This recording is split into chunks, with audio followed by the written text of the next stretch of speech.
Welcome to Bevies and Book Club, where we clock out of our full-time job, out of our responsibilities, make a fun drink, and chat books. A hot coffee with a fun creamer is just my go-to every single morning. I've been loving the chestnut praline creamer from Starbucks. I think it's seasonal, so I highly recommend getting your hands on it. We put our Christmas tree up last night, so we have the Christmas tree lights here in the corner.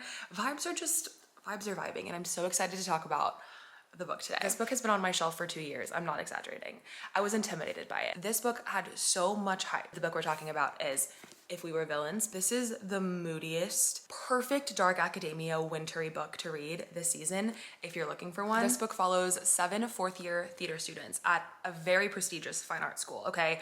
Like, very prestigious. The only plays that the school puts on is Shakespeare. That's a very key element of the story, okay? There are a lot of Shakespeare references and monologues. These kids will kind of just like chat with each other in Shakespeare script versus like just normal conversation. Like that's just kind of what they do. So some of the Shakespeare references went over my head, but you don't have to understand all of them to get what's happening in this book. When you think about a Shakespeare drama, you think about elements of like betrayal and enemies and lovers and friendship, and it's like everything is so high stakes. I feel like this book echoes all of that, but in a modern way. The story is told from the POV of one of the students named Oliver, and the book actually starts with Oliver being released from prison. Oliver went to prison for 10 years, and we're trying to figure out throughout the whole book, it's kind of like the overarching mystery of the book, what happened here? What went wrong within this friend group that sent Oliver away for 10 years? So the book kicks off and he's getting released from prison, and he's chatting with the detective that was working on his case, and he basically just says, I have nothing to lose now. I'll tell you the full story. And then the book kicks off. It notes that this book is a literary thriller on the back.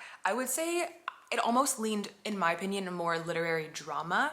Like, it was a thriller, yes, but it was a very slow burn thriller. And so I think I went into this thinking, oh, it's gonna be like a murder mystery. I'm gonna be like on my toes the whole time. And that wasn't really the case. It was definitely entertaining the whole time, but it was a slower paced burn. I will say the slow burn was worth it to me in this case. I'm typically not a slow burn thriller gal, but the ending of this book is one of the best endings I've read in a very long time. It was truly poetic justice. I'm landing on a 4.5 for my rating on this book, and I don't typically like slow burn thrillers. This one worked. This was outside my comfort zone, but I'm glad I gave it a try. It's been a long time coming, okay? 2 years collecting dust on the shelf. I'm glad we got this one under our belt. Cheers, happy reading, and I'll see you in the next one.